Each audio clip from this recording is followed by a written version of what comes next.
What's up, folks? Welcome back to the channel and welcome to episode 2 of the contest prep series. In this series, I'm going to be documenting a behind the scenes inside look into my first contest prep in a decade. Episode 1 focused on 24 through to 11 weeks out. If you haven't seen it yet, I recommend watching it first and I'll link it above. It's a treasure trove of information with respect to setting up contest prep timelines, auto-regulating through a fat loss diet, and self-coaching strategies. And we are officially, as of today, 7 weeks out. In today's episode, we will be documenting the last month of contest prep from 11 through to 7 weeks out. It's crazy to think that we're already 7 weeks or less than 50 days out. Needless to say, the clock is ticking and it's time to embrace the suck. Today's major topics will include a physique assessment, as always, bodyweight trends surrounding refeeds, recent scale plateaus and how I plan to break through them, the recently announced increase to the classic physique weight cap, my mindset at 7 weeks out, the difference between appetite and hunger, and adjustments to my training split moving forward to manage fatigue. As was the case in episode 1, they'll be timestamped below. First, let's talk numbers. My average body weight is 225 pounds with a prep low of 223. My Perillo 9-site caliper measurement is about a combined 70 millimeters. And overall, I'm down about 25 pounds in 17 weeks of relatively casual fat loss. But, spoiler warning, the easy pounds are over. I haven't really had to creep my calories on low days much, if any, lower than 2,500, with an average calorie intake across the week of about 2,800 through this point in prep. That's about 2 average high days per week and 5 average low days. My activity over the last couple weeks has been about 12,000 steps per day with no supplemental cardio. Last week was the first time that we saw a hard plateau on the scale. So, this week and moving forward, we will be making a significant adjustment, which I'll outline later in the video.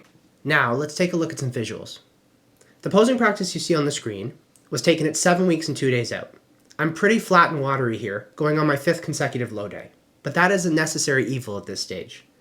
You do need to spend a big chunk of the latter half of contest prep flat to truly get in contest shape.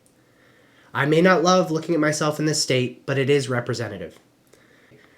The overhead lighting here in the posing room at Pure is okay, but the aggressive shadows lose out on some fine detail. For context, I'm also going to include some footage taken 3 days later, at 6 weeks and 6 days out, following a 600-gram carbohydrate refeed in natural lighting for more optimal conditions. Though I'm only down about 4 pounds in the last month on the scale, there has been significant movement both visually and through caliper measurements. Most of my recent fat loss specifically has occurred around the midsection. My upper body as a whole, specifically my arms, shoulders, chest, and upper back, is within 2 to 3 millimeters of stage lean already at 7 weeks out, measuring between 6 and 7 millimeters on the caliper sites based on location. My shoulder tie-ins are in, triceps are about a millimeter from striated, and each subsequent millimeter here on the upper body will be making a very large visual difference. A good comparable here would be to pinch the back of your hand, which usually for most people sits at about 4 millimeters on a caliper. This, ideally, across your entire body would be true contest lean. My lower body, specifically my lower back, glutes, and hamstrings, are lagging significantly, and there are still large chunks of body fat to lose in those areas. This is normal for me, and brings up a good point. It can be very difficult, even throughout most of a contest prep, let alone an off-season, to assess strengths or weak points within a physique, because some body parts just come to life at different body weights or different stages of contest prep. 4 weeks ago, my quads were actually ahead of schedule. Now, my midsection and upper body has caught up to the point that my legs as a whole are behind. Right now, my arms and shoulders dominate my physique, because they're farther along, but come show day, my arms will barely be able to keep up with the rest of my frame. One thing that can really throw competitors off, especially in the later stages of a contest prep, are body weight fluctuations throughout the week, specifically surrounding refeeds. It's common for me to see the scale actually plateau, if not tick up slightly, throughout the week as my body accumulates fatigue. As I accumulate consecutive low days, paired with very hard training, this creates an inflammatory effect, or edema, within the body, and what you see is water retention masking a reduction in scale weight. It's also common for me to see a large, average of 2 pound or so, drop on the scale within 24 to 48 hours following a refeed, which can be pretty counterintuitive. But that's simply a shedding of body water. So I've been at this fat loss phase for 17 weeks and counting. How am I feeling? Well, prep brain is real, friends. The fatigue effects of a prolonged fat loss phase are certainly accumulating. However subtle, they've become noticeable in the last couple weeks. I'm a little slower, a little dumber, I trip over my words a little more often, I'm worse at task switching, and my productive hours in the day have certainly diminished. To be honest, I'm happiest when I'm sitting still. Walking, and specifically getting myself to get up and get walking, is becoming a chore. And recently, in the last 5 to 7 days or so, sleep has started to get disrupted. This is normal for contest prep, but something that is going to be paramount to get back on the rails as soon as possible. The next month of contest prep specifically, from 7 through 3 weeks out, is going to be a big push, where I hope to break the back of my remaining fat loss. And I'm going to accomplish this with something I like to call robot mode. This is a strict meal plan with 95% plus adherence. If you're interested in a full day of eating, deep in prep, where I can outline how I manage a fairly restrictive, low-calorie diet, let me know in the comments below. I'm going to be implementing 6 low days per week, plus only 1 structured refeed. This is what I call my day off bodybuilding. It's where I give myself a little more food flexibility, a bias towards carbohydrates, and less activity overall. It's where I get a break from the same monotonous foods day in and day out.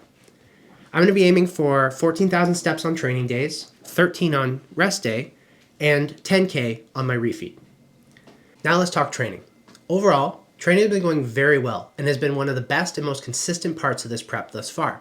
And I attribute a lot of my success in prep to keeping training productive. That said, I am going to proactively make an adjustment to training moving forward.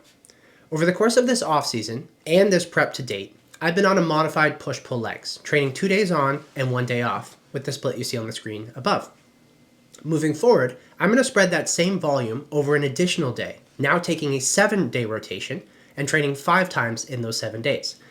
This will facilitate shorter sessions and allow me specifically to break up my lower body training from 1 day every 6 to 2 exposures every 5, allowing me to really make the most of that volume over the course of a week.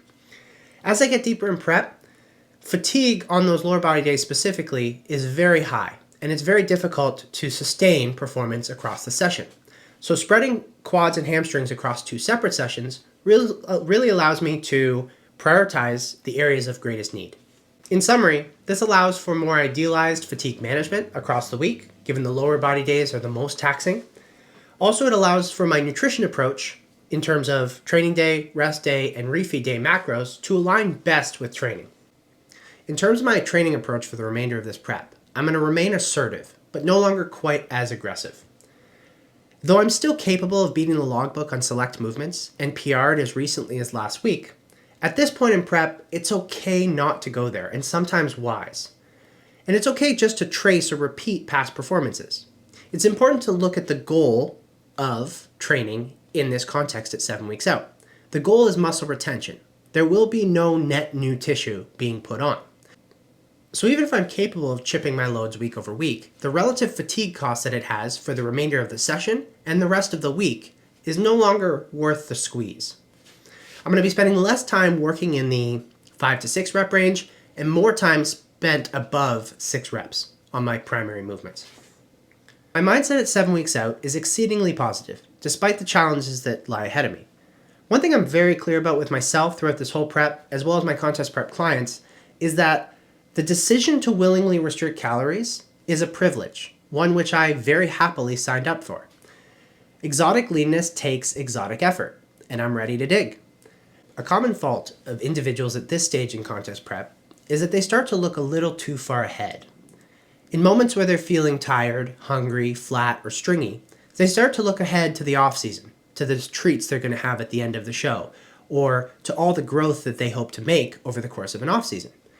But the goal at this stage of the contest prep is to stay excited in the moment and excited for the stage. A piece of advice I received from my first bodybuilding coach over a decade ago is that the goal is to keep the goal, to focus on one foot in front of the other, one day at a time, and stay excited for the stage and the process of bringing your best. Even if you're flat, even if you don't like what you necessarily see in the mirror at this moment in time, bring your best effort each and every day to make sure that you fully empty the tank and can look back on this contest prep knowing that you gave your full effort. It will allow you to be a lot more at peace come time to grow in the off season. This is also the stage in prep where hunger starts to set in for some people. I think it's important here to distinguish between hunger and appetite. Hunger, or more of a physiological effect of long-term fat loss, is more the stomach pain associated with being chronically underfed. Think about it like a gas tank being constantly only filled with $20 at a time. Historically, this hasn't been a huge issue for me and can be well managed by intelligent strategies with respect to food volume.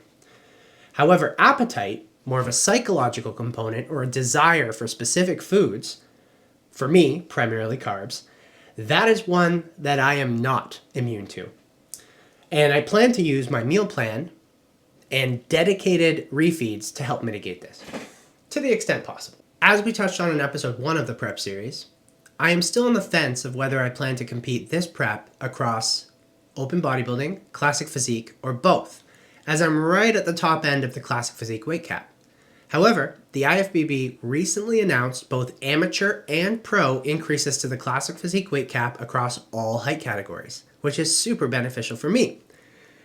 Though only a 4 to 5 pound increase, which doesn't seem like a lot, a 4 to 5 pound increase on stage weight can make a huge difference, especially when we're talking about the last 4 to 5 pounds of fat loss for one to lose.